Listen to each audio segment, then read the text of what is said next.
This example is designed to show you how to conduct a one-way analysis of covariance using SPSS.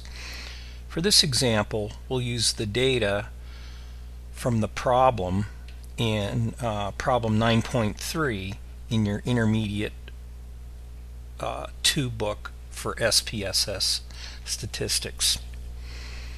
In this case, we want to compare how males and females perform on average math achievement. So to conduct this analysis, to begin with, we'll go to General Linear Model, Univariate, and then we'll put gender in the fixed factor box and math achievement in the dependent variable box. And we don't need post hoc tests because we only have 2 groups. For options, we'll get the descriptive statistics, the estimates of effect size, observed power, and homogeneity tests. And then we'll go OK. So you see that the average score for males on math achievement is 14.75 as compared to females is approximately 10.75. So there's an average of 4 points difference between male and female average math achievement scores. And if we look at the test between subjects, we can see that that significance, or that difference, that 4-point difference is significant. Our partial eta square is 0.091. Now, it's often the case that when we compare 2 groups, there's other characteristics of those groups that may affect the outcome other than, in this case, gender. So for this example, we're going to use math courses taken as the covariate to determine if the number of math courses taken by males and females does in fact influence the differences between math achievement scores. So before we do that, we have to determine if the covariate is related to math achievement and if there is a violation of the homogeneity of variance for slopes assumption. So we can go to correlate and bivariate, and we can take math achievement and math courses taken, find that, and put them in the variables boxes and click on OK. And we can see that the relationship between math achievement scores and math courses taken is rather large, almost 0.8. So that meets one of the requirements of an effective covariate. Now we want to determine if the homogeneity of variances for slopes is satisfied.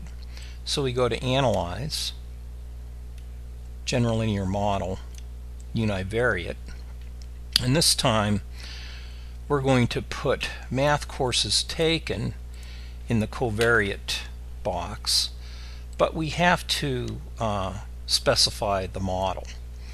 And so in this case we want a customized design. We want gender and math courses taken to be in the model, but then we want an interaction effect between gender and math courses taken. So we'll click on gender, shift, click on math courses taken, and move that into the model box. In other words, we want to know if the slopes for male and female are similar. And if they're similar, then we meet the assumption of homogeneity of slopes for this particular example. So we go continue, and then OK. And we can see that in this case, the gender by math courses taken factor is not significant. So what that means is that the slopes are the same. In other words, the increase in achievement with the number of math courses taken accelerates at the same rate for males as it does for females. So now that we know that assumption is met, we can now proceed to do the analysis of covariance. So I'm going to go to General Linear Model, Univariate, and I'm going to reset this because we don't need to worry about creating our model. Our model will be created by the analysis that we do in this part of the example. So we'll put gender in the fixed factors box, math achievement in the dependent variable box, and math courses taken in the covariate box.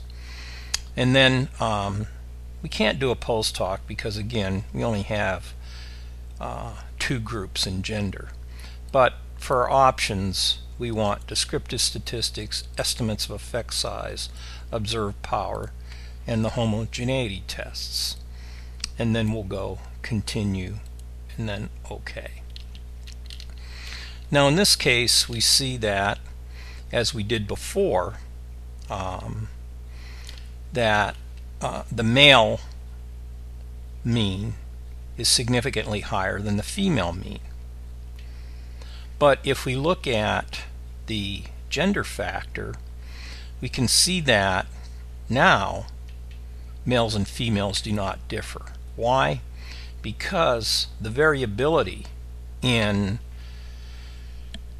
math achievement is really due to math courses, the number of math courses that males and females take, not due to their gender. And you can see that this covariate is significant. So the covariate is controlling for a significant amount of variation in math courses math achievement other than that due to gender. Now the other thing we can do is, and I should have done this in the previous example or the previous analysis, is under options, we should put gender in the displayed means box, and I'll show you why. Go continue and OK. Because we get the same results, but now we also get these estimated marginal means. So you can really do that all at once. You don't have to do it separately like I did. But notice that what happens is when the number of math courses taken for males and females is taken into account, the male mean is adjusted down to 12.893. The female mean is adjusted up to 12.292. And so now when these means are compared, we can see that there's very little difference between males and females when adjusting for the number of math courses taken. And if we go up here and look at our descriptive statistics and we go to compare means and we look at gender and we look at math courses taken and go OK, we can see that on average males take almost males take 3 math courses on average, whereas females take on average almost 2. So males are taking on average 1 more math course than females. So this is really where the difference is, not due to gender.